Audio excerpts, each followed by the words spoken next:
Ladies and gentlemen, welcome to episode 6 of the Steeler Culture Podcast, presented by SteelTwins.com and a part of the Steel City Podcast Network. Of course, joined by Cold Steel, Justin Ottstott of SteelTwins.com. We have a very interesting episode for you guys.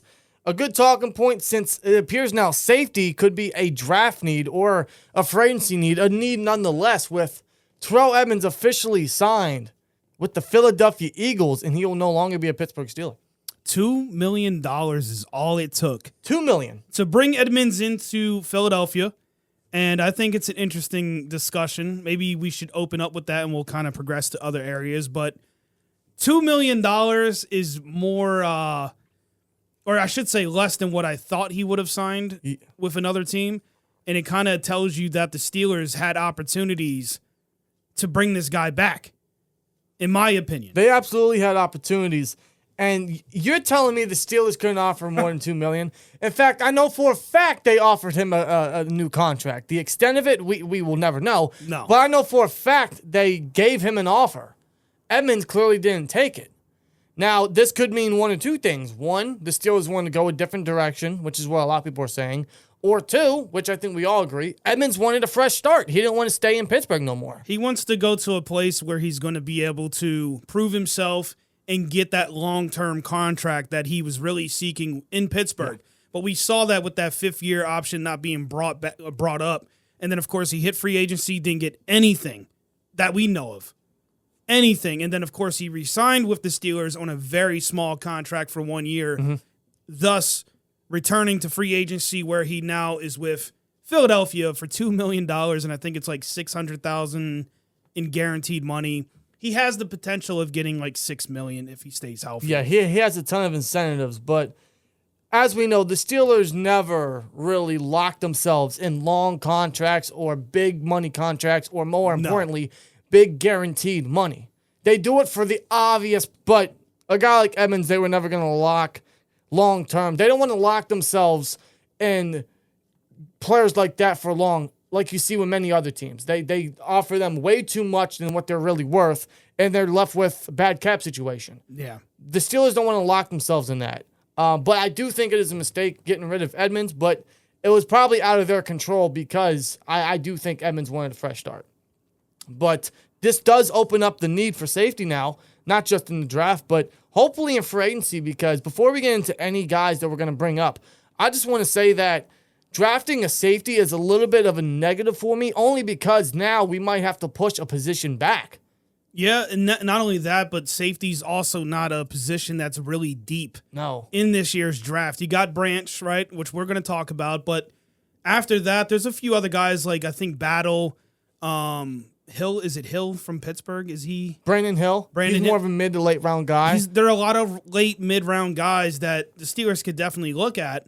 But as far as, like, for sure, anchors at safety, we're talking Brian Branch, and after that, I'm not really too sure. I know there's going to be some other guys that are going to work in the NFL, but, again, when you're looking at first-round talent, not a lot there, and we already had our eyes set on different positions, left tackle specifically, in the first round. So now, with Edmunds not coming back, and I think maybe the Steelers were really hoping that he would, just to either buy themselves another year so they can go after another guy next season when they don't have left tackle and other positions on the board. I don't want to say it backfired either, because the Steelers could have easily offered a little bit more to keep him. Yeah. I do think that the Eagles made the offer they made him, and after that, he was just like, I'm out, I'm leaving, and the Steelers are like, fine. They weren't going to bend over backwards to keep him. Otherwise, I think he would have stayed in Pittsburgh. Right. I mean, the thing with Edmunds is he's a rare type of guy. And when I mean that, I mean you're talking someone that has played nearly every game, right? Almost every snap since coming into the league, being drafted in the first round. I think it's underappreciated. And while also showing continued growth. That's a rare trait nowadays. It is. Availability, dependability, and continued growth is a hell of a trait to have. And Edmunds offers that. And like you said, very underappreciated. He was always underappreciated in Pittsburgh. I'm guilty of that myself. Yeah, same here. Hell, Same here. We're blocked on Twitter by the guy. So it sucks to see him go, but a box safety that can play in the slot and in the box and dime backer. And that complimented Minka so well when Minka first arrived here in Pittsburgh. I Exactly. mean, Edmunds played his role perfectly. Right. He could have played linebacker for He could have played linebacker. He absolutely could. If the Steelers ever, explored that option, they never did. But who's to say another team doesn't? Or maybe Edmunds just wants to play safety altogether. I don't know. Yeah. Depends on what he wants to do. But Edmunds was never a playmaker. He was never a guy that was going to get a lot of turnovers. And with him being a first-round pick, that was always a frustrating thing about him. Yes. But that was never his style. That was never a part of his game. What was part of his game was him being a spectacular tackler at the safety position, because he got better year after year, not just with the tackling, but he got better when it came to his coverage ability a little bit. He wasn't even a deep safety at that either. He wasn't good at that either. But no, that was Minka's job. He played the strong safety role in our system nicely. But what Edmunds did at that strong safety position allowed Minka to do the things that he needed to do at the free safety position. But because of that, I will say losing Edmunds is not the end of the world. And is it easily replaceable? I will say so, yes. And easily upgradable? I consider it. Upgradable is a little up to debate, but there are absolutely options. But we're going to first talk free agency, because if they can snag someone for agency, that might take away safety as an early need in the draft. But it would definitely add some flexibility for early on, for sure. The first name that comes to mind, obviously, is the guy you've been bringing up for a couple weeks now. Yeah, Taylor Rapp, man, from the Los Angeles Rams. We just looked into him a little bit more before we went live here, or recording. And the thing that kind of stood out to me was he didn't really play as much in the slot like Edmunds did. And I have to believe the Steelers have a defensive scheme where they want their safeties to play that slot role a little bit more. So I don't know if Rapp really fits what they're looking for, because, again, when he was in Los Angeles, he played mostly free safety. He was, playing outside, whatever. Yeah. He didn't really he had some reps, I think like 100-some reps. He's no stranger to the strong safety position. I think his second year in the league with the Rams, he played a full season at that position. But they didn't move him around at the safety position altogether. Like the Steelers do, yeah. But that versatility is something that could definitely add on to the three safety sets the Steelers are going to want to retain. Not only that, but he has shown some playmaking ability here and there. Not a lot that what you expected that the Rams, I'm sure, wanted out of Taylor Rapp, but his youth at the same time, he's only 25 years old. And that fits with everything that the Steelers are looking for and what they've done the last 2 years, which has been getting guys young, affordable, and with a lot of starting experience. Rapp fits that to a bill. Is he an upgrade over Edmunds? That's up to debate. But does he check all the boxes of what the Steelers are looking for? Yes. So is he a nice, viable option? I would say so. I think he would be. I think he'd be a nice box safety to fill in, split with KZ, whether that's as a starting guy or just in the three safety sets. But he just seems like the perfect fit in terms of guys that are available right now. Obviously, other options in free agency is probably one of the more noticeable ones is Adrian Amos, former Bear and Packer. He's always been very dependable, very underrated in my book. He's a little on the older side, but he's someone with a lot of starting experience, a lot of leadership, and that veteran ability we could bring in. Something the Steelers could be looking for, someone that's played both free and strong, also adds versatility. So maybe they bring in a guy like him. Isn't he a guy the Steelers were looking at a year ago? Or I believe so. Yeah, if you remember, for those who don't remember, Edmunds, and I mentioned this briefly in the beginning here, last season, if you don't remember, he really didn't come in right away. He was a very late signing for the Steelers. Yeah, I think they re-signed him shortly after the draft, actually, if I'm not mistaken. So they were definitely looking at different areas in regards to safety, and I think he was one of those guys that they were talking to. Yeah. But like Dan just mentioned, he is up there in the age department. And that's something with the strong safety position. We did re-sign Casey to a 2-year deal, to which he's familiar playing the strong safety position. He did it with Atlanta. But in the Steelers' style of defense in their scheme, I don't know how well that's going to work out, honestly, but we'll see what they have up their sleeve, what they have in mind. But Casey is going to be 30 soon, and so is Amos. Yeah. Are we really going to want to risk the safety position getting older at that? I guess it would depend on if they're really going to try to seek youth next season. But I do think they'll go after a guy like Battle. If they don't go first or second round, we don't know how this is going to pan out, but I think we're getting a safety at some point in this draft. I agree. If they don't address it in the next week or so. Well, my question is, what do the Steelers want at safety? What do they want to do? Do they want a long-term guy next to Minka? Do they want someone under a rookie contract next to Minka? Or do they want a fill-in for now? What exactly do they want at safety? That's the big question. Yeah. I think with where this team's going, with Kenny still under a rookie contract, I think going young is probably the smart move. I know you're going with that uncertainty and that inexperience, but there are guys in the draft, obviously, they could target. I mean, the biggest one is obviously going to be Brian Branch. And I will say this quick and early. I feel like Brian Branch is the more realistic pick right now at 17. And the reason I say that is because obviously some of the earlier favorites for the Steelers at corner or at left tackle, let's be honest, they might not be there. They might go earlier. For sure, those positions are going to go before safety is even thought of. Especially Paris Johnson, who I think right now we can collectively agree that he's got to be the guy if he's there. Because the Steelers have made mistakes most recently with passing up on Creed twice. Yes. Yeah. And I'm never going to let that go. I'm No. going to continue saying that for the rest of my life. But unless, of course, Creed ends up falling off the face of the earth in the next few years, I doubt it, especially being with the Chiefs. Yeah. But That is the new Dan Marino. exactly. And so Paris Johnson, if he's there, and I don't know if anybody saw the video that came out where he was at his pro day, I believe.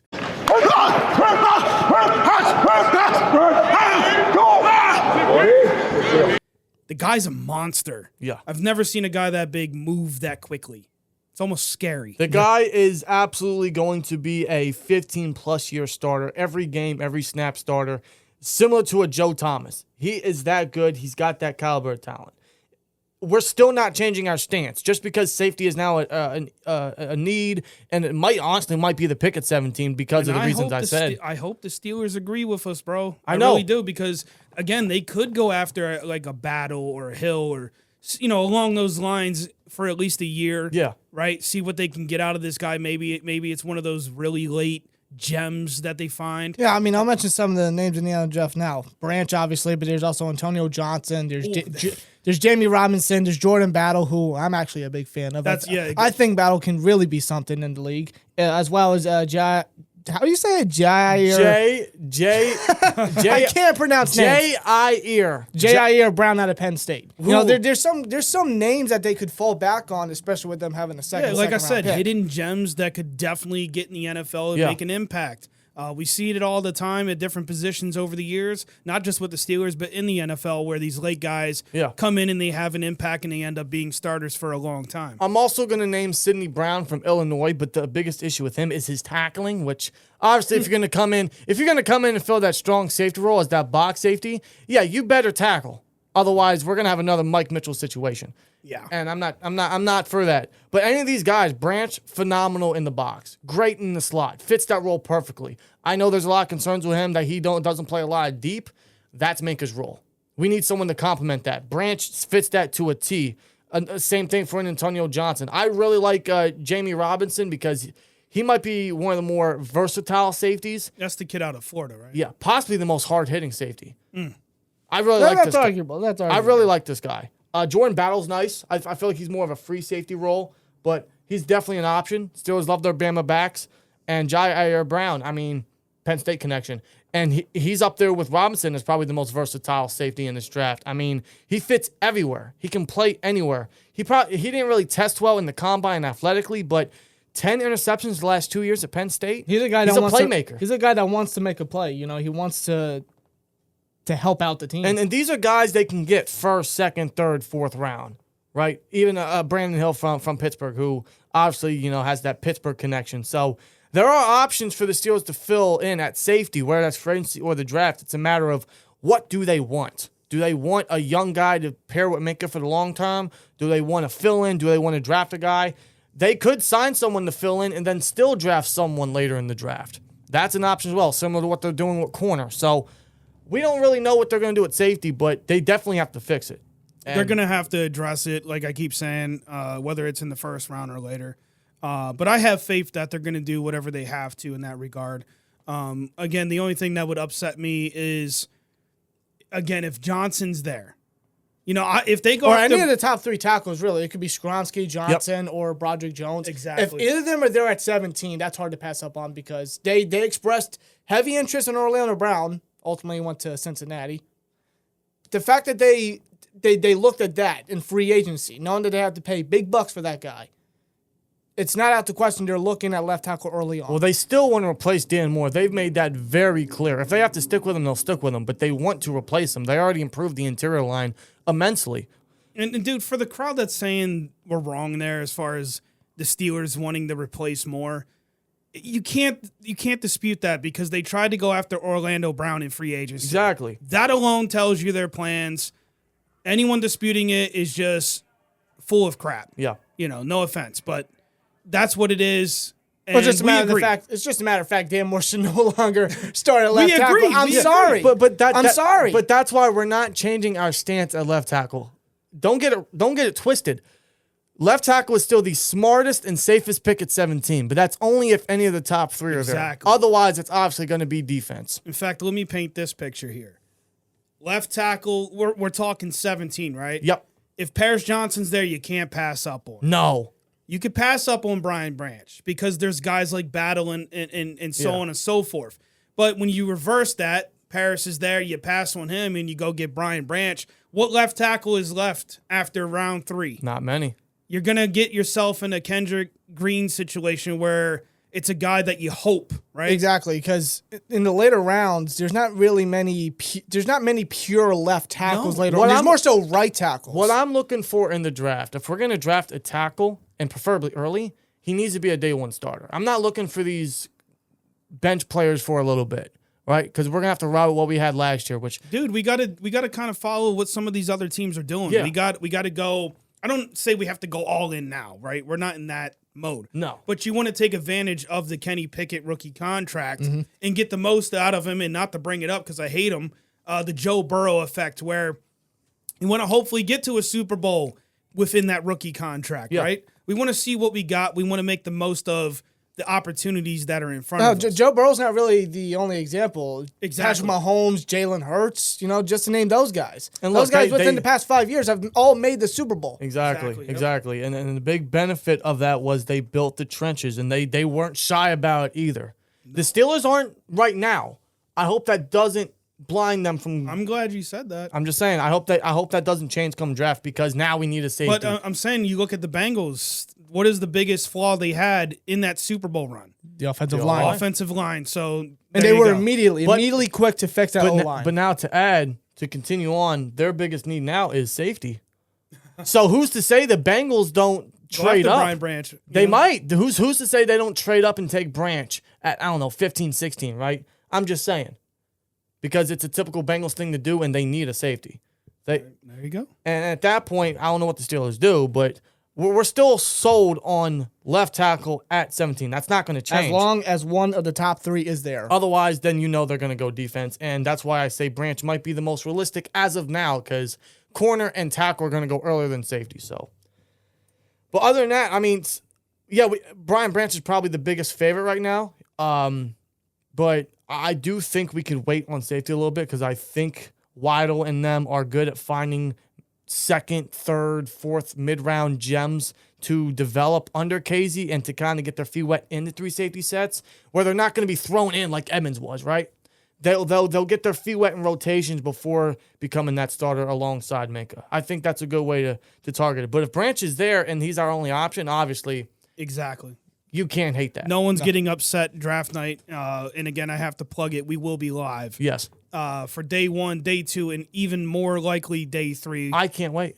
I can't wait, man. And It's going to be awesome. All I'm going to say, man, is that because of all the needs that we're going to have, I'm going to stay open to anything. Because, the draft is not going to go as any of us ever anticipated. So just stay open-minded to anything and everything come the draft. It's going to be fun. Of course. We got to talk about Bud and, of course, some other things. But I think Bud Dupree is a great transition for us right now. Bud Dupree, man, is being rumored. I shouldn't even say rumored at this point. He's being brought in for a visit. According to Jeremy Fowler of ESPN, the Steelers are bringing him in for a visit because reportedly both sides are interested in a reunion happening. I mean, it's written in the stars, isn't it? I think it is. But the biggest thing that is going to be looked at is definitely the physical. He's coming in for a visit, but he's coming in for more than that. He's coming in for a physical, and if he's good to go, I think they already got pen to paper. It's easier said than done, I guess, there. But Yeah, I don't think he's coming in to necessarily check out Pittsburgh. I think he has a good understanding. Yeah. Or just to pay, say, hey, I miss you guys. How's it going, TJ? How you doing? Yeah. How's the groin? How's the pec? Yeah, right. How's the pet going, man? No, he's not. He's not here to Hi, say Smith, hi look to at his you. buddies. Look how much you've grown. Wow. I was here No. your rookie year. Look at No. you now. No, he's here for the obvious. He's here for a return. I just hope his physicals goes well. And That is literally the only thing keeping him from being in black and gold again is going to be, how healthy is he? And I can't say enough how crucial it is to have an edge depth piece. Yep. Or especially a guy that's willing to. Now, we don't know what's going to happen. I say that because, and this is going to hurt some folks, just prepare. You never know. Highsmith could get traded. yeah. I'm just saying. I'm not saying it will happen. I don't think it will. But at this point, I don't know. We got a lot of new staff here, man, that are doing different things. Yep. We're not going out signing the most craziest of free agents, right? But, well, the fact they try to go after Orlando Brown is a little wild to me. Yeah. But in this case, I'm hoping that Highsmith stays. He's going to get that nice contract, hopefully. Well, I think Connie even said himself, before the NFL Combine about Highsmith, Exactly. they don't Good point. like those guys walking and stuff like Even that. though they let Sutton and Edmunds walk. But Yeah. but to your point, yes, he's going to be on the back burner for an extension due to off-season reasons. But come the preseason and early days of training camp, it's going to be like last year what Con did with Johnson and Minka and Boswell. I think that's coming soon for sure. But bringing Bud in is a perfect edge piece, rotational guy that we seriously need and have lacked pretty much since Bud's last year in Pittsburgh. And it's no stranger to them doing it with those three. They did it when Bud was a starter his last year until, unfortunately, he got hurt. And Highsmith, who was a rookie, came in and did pretty well. Yep. Right. My only hope, though, is that him coming in is going to be that both parties understand Yes. what is requested, what's needed. In this case, he's going to be the third guy. I hope the Steelers aren't doing what's been rumored for years, over-promising players, and then they get disgruntled throughout the season when they're not Kind of seeing... like this brings me back James Harris. to James Harrison when TJ was Or a rookie. obviously the biggest name recently is Melvin Ingram, right? Perfect pairing, great signing. It just didn't work out because I think he anticipated more. Maybe the Steelers promised more. And of course, they weren't going to bench Highsmith. But hopefully that's not the case here. I mean, they need to have a mutual understanding of what Bud's role is going to be.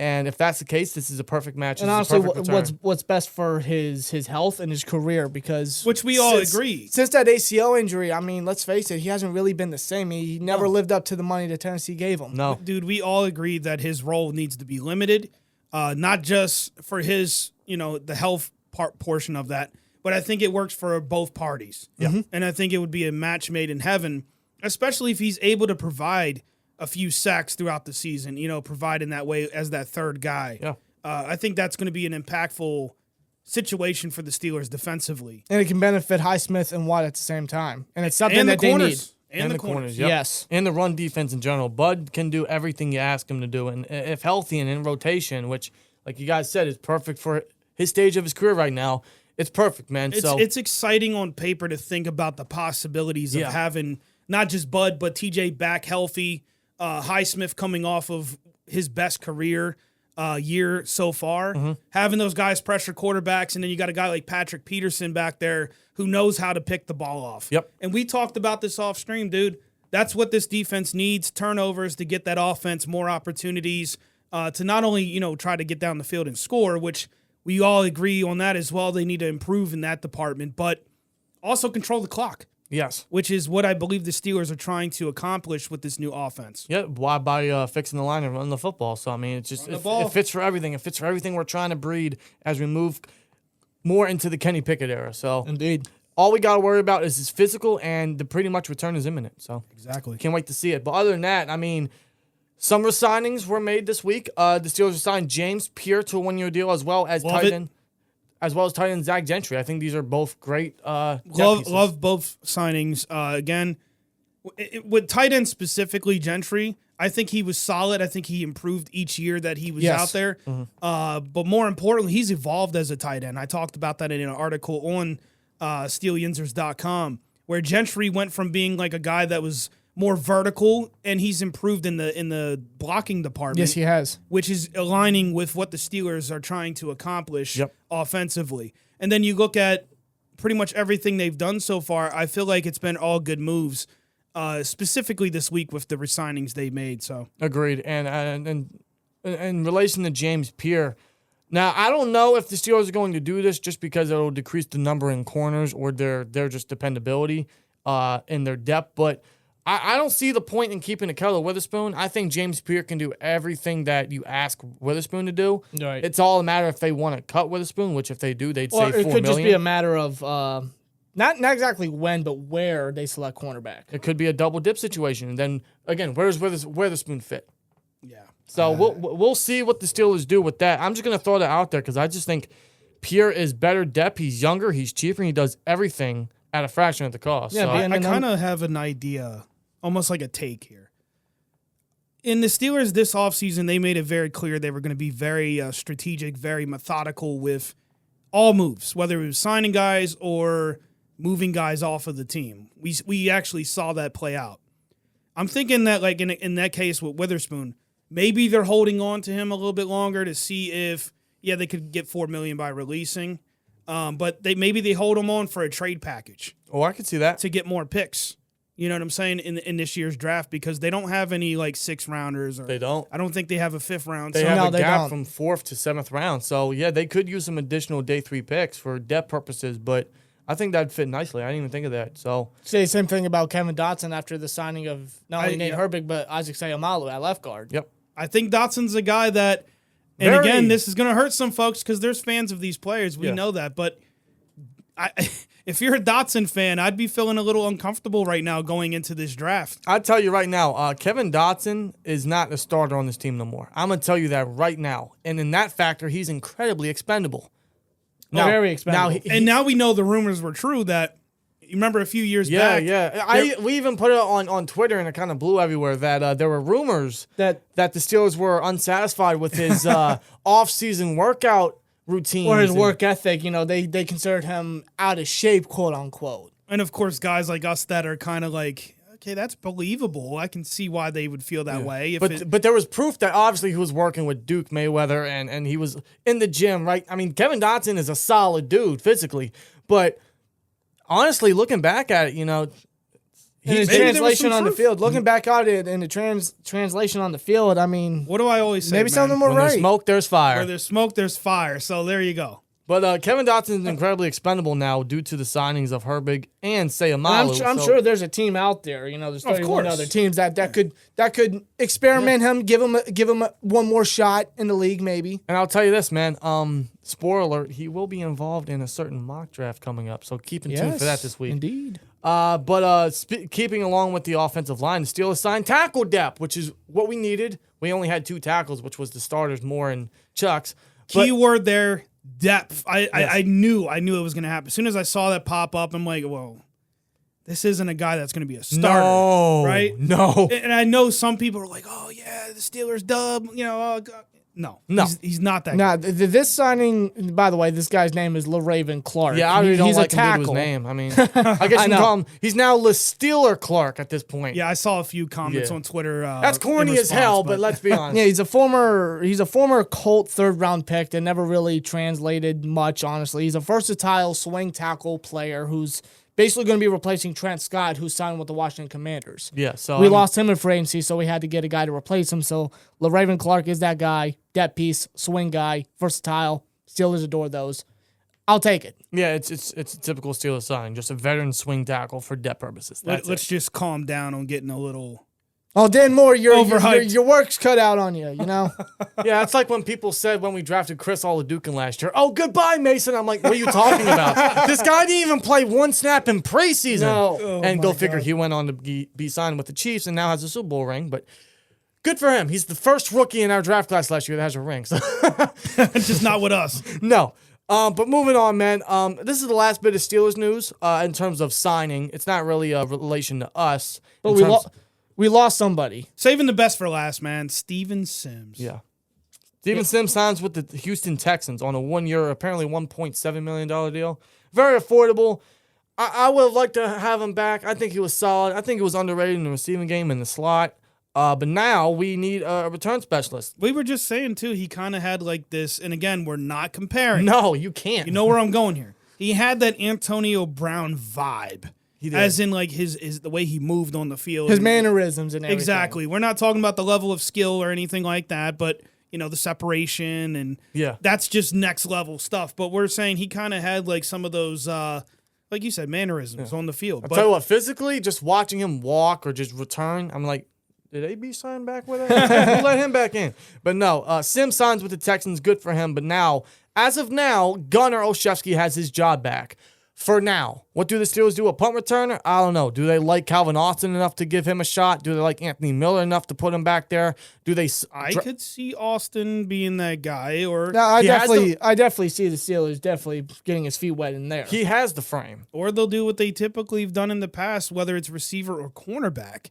You know, if they go corner early, you know, depending on who they pick, obviously. But you know, if they get a guy like Forbes, I think he would potentially be in that position. Possibly. I would say most recently that they've kind of leaned towards making receiver return. Tomlin's even said he does not like defensive backs being return specialists. It's been a while. The last time he tried that was Cam Sutton. He had great experience in Tennessee at it, but it didn't work out in preseason, so we kind of just cut ties on that experiment.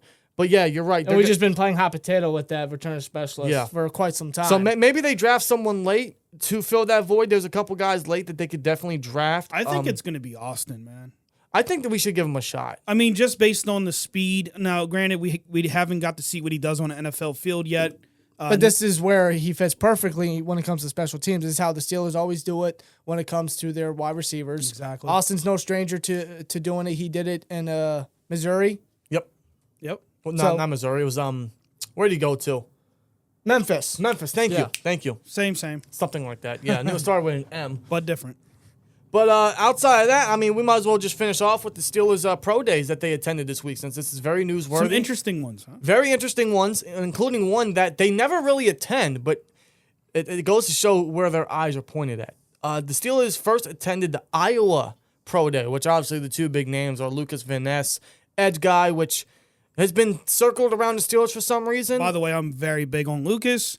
I think he's a Steeler in every aspect. In fact, he's blown up some of the biggest tackles and linemen. You watch his tape. I mean, this guy's explosive. And the crazy thing is he doesn't have a lot of starts under his belt. He might be the best edge rusher in his class just based on that. I mean, you can say that about a lot of people. Yeah. Honestly. The Steelers really I don't want to say they don't need that position. They don't, but there's other needs that overpower that specific one. And so I think Van Ness, if anything, they were there probably for other reasons. Which is obviously Jack Campbell. Exactly. Which is probably one of our favorite linebackers, probably the top linebacker in this draft class. I mean, this guy looks like a Steeler himself. He looks like a Luke Kuechly, Brian Urlacher light type guy.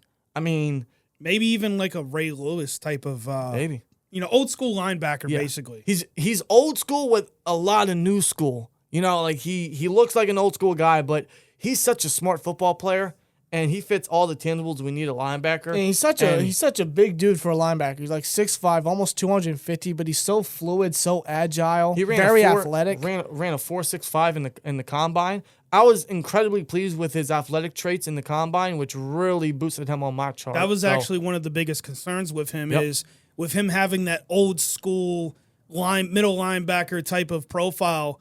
A lot of people were kind of thinking slow, hard hitting, really good at the run. But like you just said, he has some athleticism that needs to be talked about, and I don't think it's being talked about. Something that we are missing at the linebacker position, a lot of it, as well as his size, because we tried to experiment so many times. Do you think recently the Steelers with Bush could go that route? with his size? Go what? Campbell? Yeah. I don't think 17, but do you think 32? 32 or 49. If he's there at 49 and we don't take linebacker yet, that's a no-brainer. 32 is definitely in play for Campbell. And I would love Campbell, man. I mean, he just fits perfectly. He's already in black and gold, so keep him there. You know what I'm saying? Exactly. Just switch the states and the schools, obviously. But I think Campbell would fit perfectly. I'd love that. I'm going to be honest. I would really love that if they go that route. Even if he slipped. Yeah. To I doubt it, but no. If he was to in any way, fall to our third pick or even the third round, that would be incredible. Yeah. And to Rob's point about size, I mean, you notice with these modern linebackers, right? They're all pretty, I don't want to say scrawny, but they are smaller than what we grew up watching, right? Yeah. Even Devin Bush was a failed experiment, right? 5'11", 2-something. He's just small. He had the traits a little bit coming out of Michigan, just, whatever happened. But we haven't had success with these small guys. That's what keeps me a little off the hype train on Mark Robinson a bit. Love the guy, love his potential, but I'm not jumping on it because his size might limit him in today's league. A guy like Campbell has the size. He has everything, bro. I mean, he'd be nice. But the fact that they attended that school, which they never really attend, ever, is big. So you know where they're targeting, man. And again, Van Ness is definitely, in my opinion, a Steeler, just not this season. It's just not everything's not aligning as far as time, need, all that stuff. And with that in mind, I think Campbell's the guy that they were really eyeing at that pro day. Oh, 100%. 100%. I mean, they still were looking at, of course, some secondary pieces, maybe from mid to late round gems, double dipping at certain positions. Riley Moss, Kayvon Merriweather as well. So, I mean, they're looking at everything. They're doing their due diligence, but you kind of know who they're looking at. Yeah, of course. Same thing could be said for an Iowa State. They're already at Iowa, so might as well go to Iowa State the next day. The biggest name is Will McDonald. I mean, he's an edge piece as well. That's another guy I kind of did some research on. Yeah. I mean, they were obviously looking at Xavier Hutchinson, wide receiver, who apparently Tomlin really likes. And was really eyeing on with his drills. So maybe they look at him for depth purposes. He has great size to him, which, we've been saying for a couple weeks now. I think we could use the size factor in the receiving room since we lost Claypool. So you could bring him in.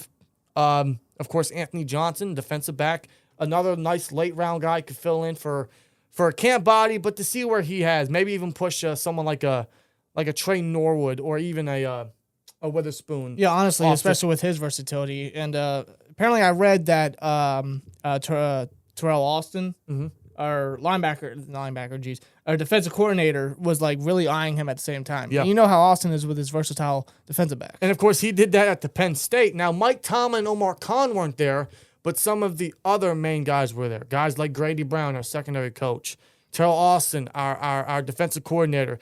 Even Andy Wada was there. He doesn't attend a lot of pro days because I think he's doing the hirings and the signings inside the front office there as Tomlin and Khan are doing their job. But he attended it.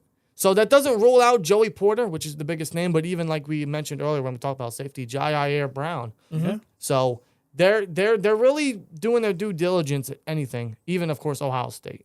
They weren't going to miss it 2 straight years. No. They missed it last year for quarterback reasons. There was no way they were going to miss this year, especially when you got 2 of the main tackles in this class that just speak Steeler, that are absolutely on the Steelers' radars, Paris Johnson and DeJuan Jones. I personally feel like DeJuan Jones is going to be a Steeler.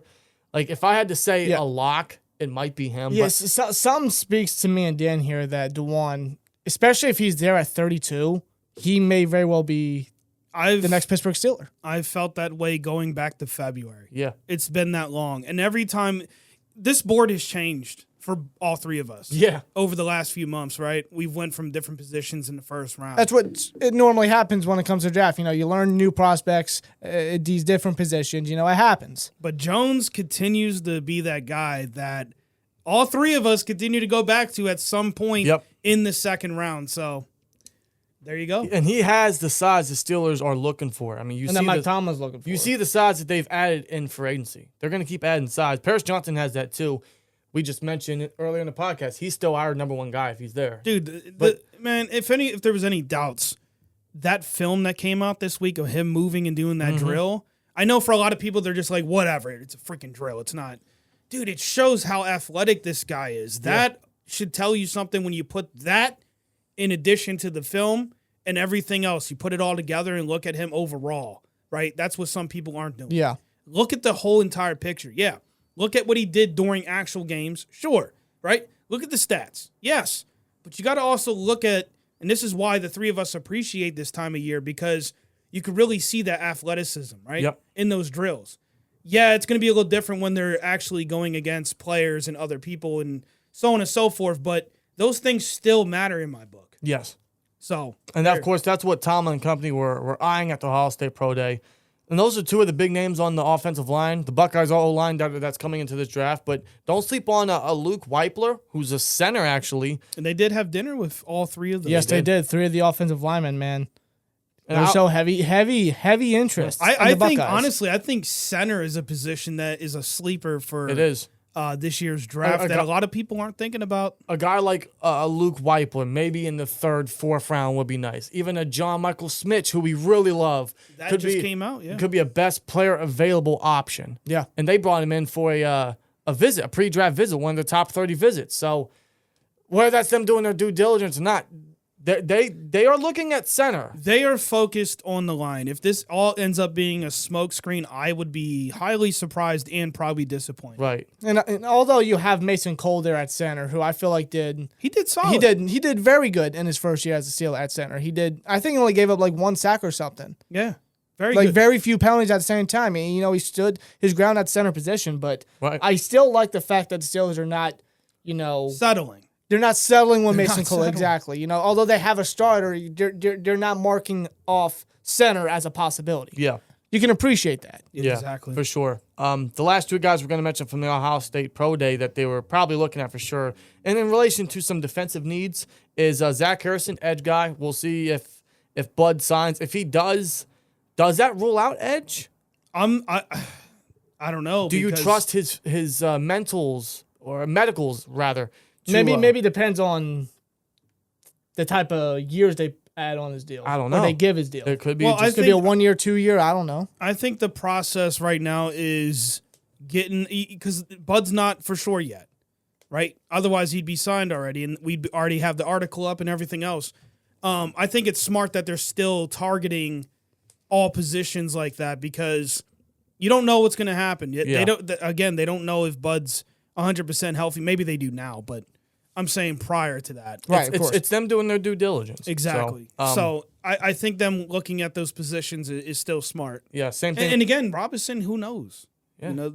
None of these guys are safe from being traded in package deals. No, they really aren't. We're also going to mention Ronnie Hickman, safety from the Ohio State, another versatile piece. So I forgot to mention talking about safety. It's another sleeper in my book. Yeah, another good mid-round guy they could get for depth or to develop. I mean, Hickman's nice. I will say that. Yeah. Of course, the last one we're going to touch is Alabama. If they want a secondary guy to build around, Alabama's probably one of the better schools to do it because they have so much talent coming out of there. Brian Branch, Jordan Battle, Eli Ricks. They're all nice, possible day 1, day 2 guys, right? I mean, they could really snag a nice one there if they want to double dip or if they want to find a nice piece to just build around, for sure. I think it's safe to say that we now know almost every target they have in mind, Yes. right? Of course, there's probably going to be a few that they're really, the smoke screens, right? Yeah, We always talk about that. We know who the Steelers are targeting. We know who they want. And it's not as simple as getting down to one player. Because as you guys know, the draft day comes and it's never the way you envision it. Guys fall, guys move up, people reach, whatever the case may be. It happens every single year. And so I say all that to say this. Going back to left tackle, Paris Johnson in our minds the guy, but if he's not there, they might have another left tackle and so on and so forth. Yeah. Safety, corner, all of these things apply, but we do know that they're going to be targeting those positions. Yes. In those first 2 rounds specifically. And nothing in free agency that we've done has really affected that. Before, like pre-free agency, right? Nothing has changed. The only thing that's changed is that safety might actually be a real need in the draft. Yeah, that's the position that's changed, and I think the biggest sleeper position for the Steelers is now center.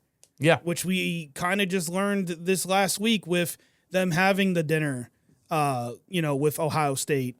What's his name? I'm sorry. Luke Weipler. There you go. Yeah. And of course, they've been looking at other players as well. So center is the sleeper, but I think left tackle right now is for sure bet. It's still the safest and the smartest pick at 17 for us. But it's going to come down to who's there. Exactly. It's all a matter of who's still there on their draft board. I can't wait. I can't wait either. We are 4.5 weeks away from the NFL draft, and it's all going to be speculation and theoretically thinking and speaking up until then. But it's going to be here before we know it. We already know that. I mean, And hey, to those other guys, man, You might feel like it's gross and unseemly, but this is what we live for. And yeah, we're getting hype about it. And I don't care who doesn't like it, man. I love this time of year. It's great to see these young players get opportunities on the field. And I think you can be a fan and be happy for these guys at the same time. Yes. I understand that we're not in their position. We're just fans. So why get all excited about it? That's your opinion. But for us, we live this stuff, man. We love to see it.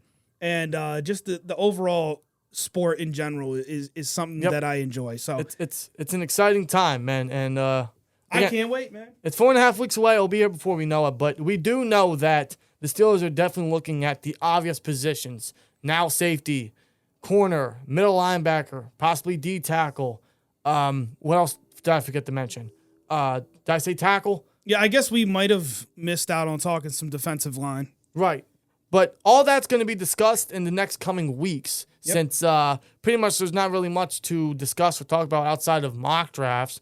I think for the time being, moving forward until we hit April 23rd or 27th, is we're going to discuss certain positions the Steelers are going to draft, and we're going to break down each player in certain rounds. I think that's going to be a great talking point. We already did that today with safety, and we're going to move on as the weeks follow, just discussing one position a week. I think we'll fill out, each week, kind of see like what news is coming out, what players they're looking at, whatever the case may be. And who they're bringing in for visits. Exactly. We'll adjust as the week goes, if there's any trades, whatever. We don't know. But I think we're going to really start focusing on the draft now. I think free agency's kind of, that phase is moving kind out. of dying off. It's dying down, there's hardly any news at the moment. All we can now focus on is the NFL draft. And not only are we going to do that via the podcast, via our respective channels, we're going to do it on the Steel Yungers website.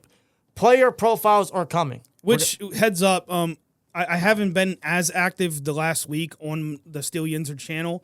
That might continue this week because there's a lot of stuff going on with the website that has my attention right now. And by the way, visit SteelYunzers.com for all your Steelers news. We're only going to get better. We're going to be bringing more people in the fold. And if you're interested in joining us and writing articles yourself, definitely reach out to us on Twitter or other social media platforms. But yeah, I just wanted to kind of get that out there. Yeah, definitely. So yeah, we're going to have a lot of cool stuff coming to, like I said, our respective channels, but especially the website. I definitely want to knock out some player profiles, just discussing the player and obviously how they fit with us. And, we'll see what the Steelers do, and if they give us any fuel to add to that fire on that specific player, it's going to be fun. This next month is going to be great. We are a month away from the NFL draft, and we'll see what the Steelers do as we continue to move on. But it's going to be a fun month to just discuss and theoretically speak and think, and keep updated on everything, not just our channels, but Steel Yungers. So definitely follow Steel Yungers on Twitter at Steel Yungers. Follow us on Twitter at SteelTwins. Subscribe to the Steel Yungers channel. Subscribe to the SteelTwins channel. Visit SteelYungers.com. If you're listening on Spotify, please give us a 5-star rating. And, of course, you guys will get weekly episodes weekly, pretty much. So one episode a week as we branch forward into the NFL draft, which, again, we are going to be live for it for day 1, day 2, and most likely day 3. It's going to be fun, man. I cannot wait for it, and hopefully you guys will join us on the journey. So appreciate you guys for listening. Let us know you guys' thoughts down below. If there's any names about safety or anything that we forgot to mention, gladly put it in the comments. We'd love to hear you guys' opinions and thoughts. I'm sure there's names we might have missed, but let us know, man. Let us know you guys' feelings and your thoughts and anything down below. Otherwise, see you guys in the next episode, and keep in mind for the next mock draft coming this week, should be a good one, man. So see you guys then. Like, comment, subscribe, and we'll see you later. Peace!